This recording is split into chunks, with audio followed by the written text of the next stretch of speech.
আচ্ছা, আরেকটা ব্যাপার আমরা অনেকদিন ধরে লক্ষ্য করছি যে সাকিব আল হাসান আমাদের 3 ফরম্যাটেই বিশ্বের সেরা অলরাউন্ডার আর কি।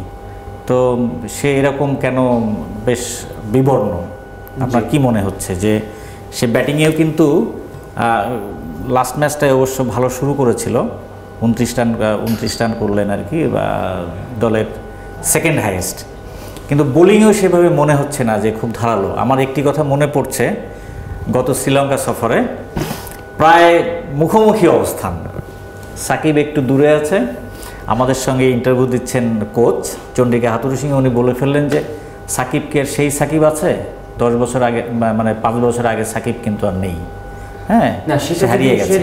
তো এই কথা কিন্তু সাথে সাথে সাকিবের কানে চলে গেল এবং দেখা গেল যে সাকিব যে চেঞ্জড ক্রিকেটার, ব্যাটিংয়েও সেরকম সে নিজেকে বদলে ফেললো এবং বোলিংয়েও।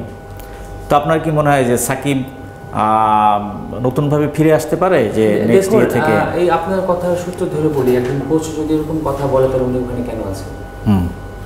আপনি তাহলে কি রেডিমেড প্লেয়ারদের টিম রেজাল্ট করাবেন, নিজের সমস্ত ক্রেডিট না? এটা হয়তো তার ভেতর থেকে ভালোটা বের করে আনার জন্য, যে তার ভেতরের জিতটাকে, কোনো মানুষকে যে দেখা যাচ্ছে যে ওকে একটু জাগিয়ে তুলতে হবে। একই বাবা মার 2টা সন্তানকে হয়তো কাউকে থাপ্পড় দিলে ভালো করবে, কাউকে আদর করলে ভালো করবে। তো সাকিবের ব্যাপারে যেটা আমি বলবো, হ্যাঁ সাকিবের পারফরমেন্স অবশ্যই, যেটা বাস্তব, সাকিবের পারফরমেন্স ডিসঅ্যাপয়েন্টিং, আমরা সবাই ডিসঅ্যাপয়েন্ট, এতে কোনো সন্দেহ নেই। পাশাপাশি এটাও সত্য যে একটা ছেলে কিন্তু অনেক দিন বাংলাদেশ দলের বোঝা টেনেছে। এখন আমরা তামিমকে নিয়ে খুব লাফাচ্ছি, একটা সময় কিন্তু সাকিবই খেলেছে।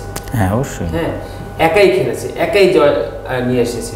তো সাকিবের এখন একটু টাফ টাইম যাচ্ছে, আমাদের সবাই উচিত তাকে সাপোর্ট করা।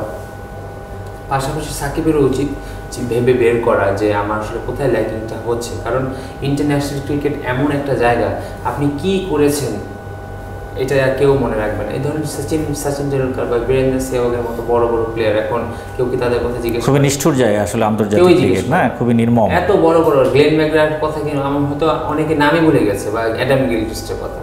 তো এমন একটা জায়গা যেখানে আপনি কারেন্ট থাকবেন, আপনাকে সবাই নিয়ে মাতামাতি করবে, থাকবেন না কেউ মাতামাতি করবে না। তো প্রথম রেসপন্সিবিলিটি হচ্ছে কি সাকিবের, ওকেই বের করতে হবে যে ওর কী ল্যাকিংসটা হচ্ছে এবং সেখান থেকে ওর বের হয়ে আসতে হবে।